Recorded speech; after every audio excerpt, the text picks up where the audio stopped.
everybody. We show up in the party, flyer than everybody. We show up in the party, flyer than everybody. We show up in the party, flyer than everybody. What's going on, everybody? It's your boy Carbon, and today we're going to talk about an opinion of the update yesterday for Black Ops 4, the patch notes, and everything they broke and apparently broke, and all the other stuff. Influencers aren't happy, and I'm going to talk about all of it. So, as you guys know, yesterday on the 19th, Treyarch released the patch notes for 1.13 and also the update for Black Ops 4, mainly on PlayStation, and the new operation basically brought with it a slew of new content on all three game modes, with League Play arriving tomorrow, you know, after several months of delays already. And top influencers of the Call of Duty community are putting out their opinions that they're not happy with this update about the whole quality of the entire patch.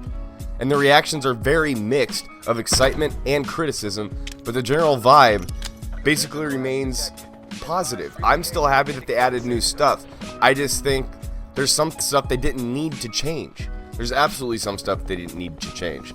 And kicking things off with E. coli Espresso, he stated that out of the potential shortcoming of the new Prestige system and Blackout, the new system relocks the Echelon skins.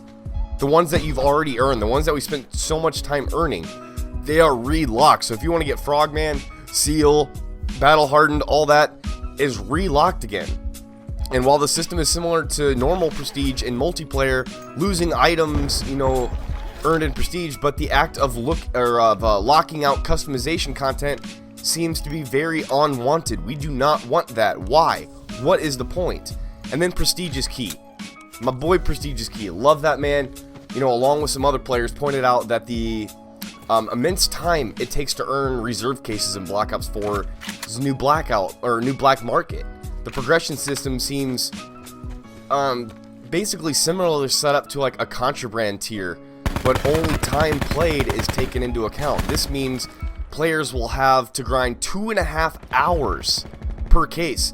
And back before they were doing it used to be about an hour's worth of playtime, or 45 minutes. And playing well or earning more experience than others does not speed up your progress in the black market. So, all in all, Black Ops 3's crypto keys took into account experience earned as well as time played. And that meant that the performance mattered and better players were rewarded for their efforts. And this isn't what's going on in Black Ops 4. It's not what we want.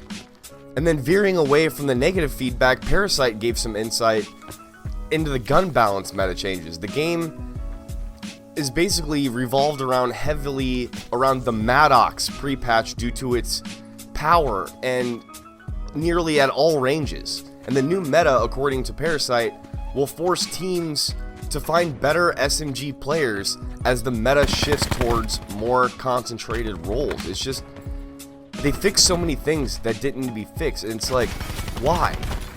And as a further explanation, the Maddox created a very dominant in-between weapon for all situations. This patch has settled the ARs and SMGs back into more traditional roles, and a lot of less like in-between the arguments between the two, you know? This gives players more options in both gun classes to choose from and differentiates the different roles of, you know, the AR player and the SMG player, more like traditional Call of Duty games. And pro player Clayster, he made a point that on the rotation of Call of Duty's meta and patch cycles, he said that changing the meta every 90 days. He's like, why? Why change it every 90 days? The point makes sense in relation to regular sports, but when comparing to esports and the competitive side, it falls short of the mark. 90 days is a long time for most games to patch major balancing issues. Like 90 days to fix some of the you know, biggest issues that could come out as far as things that are broken and need to be fixed. And don't even get me started about the armor system and all the other weird fixes that didn't need to come to Blackout. So the patch definitely got mixed reviews, but overall, it is a good step. It actually is. It's a great step, but it's just the time frame, you know, with another Call of Duty coming out and, you know, just a little over a half a year. Why wait? Especially if there's probably going to be another, you know, Battle Royale. This game might take a big poop when the next game comes out. And to talk about the new armor system in Blackout, it's not really new. They just reverted back to the old ways. Alright? I don't think you guys understand. The time to kill is almost doubled what it was before. And it is absolutely annoying. And to go even further in depth to it, they didn't just change level 3 armor for the amount of pieces of metal it takes to repair it. They increased level 1 armor damage mitigation from 10% to 25%. They increased level 2 damage mitigation from 20% to 35%. And they increased level 3 armor melee damage mitigation to 50%. All this makes time to kill so much faster. There was a game in my stream yesterday in which hundreds of people were watching. Me and another player got into a gunfight within 10 feet of each other. We both sprayed each other up with our SMGs. Neither one of us killed the other within the first clip. We both actually had to actually take out our secondary weapons in order to finish killing each other. We killed each other. And we were only wearing level 2 armor. That close to each other. Do you know how much that stinks? Shotguns now take about 3 shells to kill somebody again. The Outlaw no longer takes 2 shots to kill somebody. It takes 3 or more. Unless you get him in the head, then it's usually a 1 shot. But all this is just, it's stupid. They shouldn't have done it. The SWAT, there was nothing wrong with the SWAT. They increased the idle sway and they reduced the damage. Why? Why? I don't get it. The auger, nothing seemed to be wrong with it. It could have just used a little bit of a buff, but instead they increased the recenter speed and they slightly increased ADS speed. And as far as the ABR, they increased the recenter speed to make it a little less fun, but they reduced the first shot recoil, so it doesn't do much. And then it slightly increased the ADS move speed, so you can move a little faster now. All these things didn't need to go down. There's a lot of other things. The frag grenade increased damage, that absolutely needed to be done, but can you please put the clusters back to the way they were so they can explode when they're supposed to, and it doesn't take 10 minutes. I don't like to carry cluster grenades anymore. Now I'm just going to carry frag grenade, because no matter how many times I throw a cluster, it gives even the person with the worst reaction times the amount of time to run away from that grenade that's needed. It really stinks, and I'm angry, but I'm not. And then let's talk about the quick inventory system. I don't know if you guys noticed, but yesterday during the quick inventory, you no longer needed to use your directional pad in order to switch to your different equipment and your healable items. You didn't need to do that anymore. You could just use the buttons for you, which is either R1 or R2 or L1 or R2, depending on your button setup. But as of today, when people got on to play, they reverted the inventory back to the old directional pad system with absolutely no warning as to why. And my guess is that when playing yesterday, I noticed that so many times I went to go fix my armor, and it would tell me in my quick inventory that I didn't have any armor scraps. But then you would click options, look into your inventory, and you would see you had 5 armor scraps.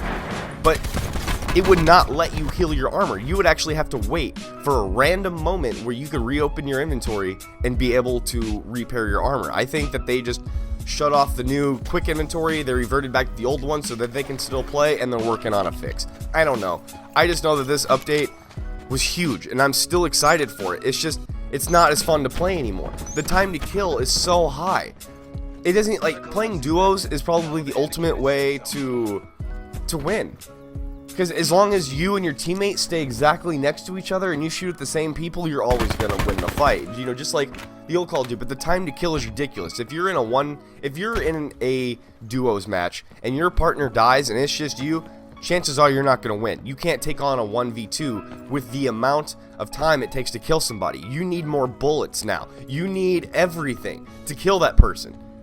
You can't shoot at one person and mid-clip start aiming and shooting at another person. No, more than likely, after you're done killing one person, you're not going to have any ammo left for the second. You're going to have to switch to your secondary and hope that it has enough bullets to take that enemy down because the time to kill is so high. All these things didn't need to be changed. The armor was perfect, but maybe with the new hardcore mode, limited time mode coming out, maybe that's what I'll switch to. Maybe that's what I'll revert to. I'll start playing the hardcore where it's more realistic and people aren't sponges. Anyway, I like the additions to the map. I think they could do a lot more with it too. The more they add, the more fun it gets. It's just, there's a lot of people out there that aren't happy with this update, and I wish I just wish that Treyarch would start listening, keep us involved, and update us more than 3 months. Anyway, guys, please leave a like on the video. Please leave a subscribe. Please leave a comment. Let me know I did wrong. Tell me your thoughts on the updates. Are you a fan of the new time to kill, the new weapon changes, the new armor brokenness? You know, let me know. Guys, yet again, it's your boy Carbon. Peace. We show up in the party, flyer than everybody. We show up in the party, flyer than everybody. We show up in the party.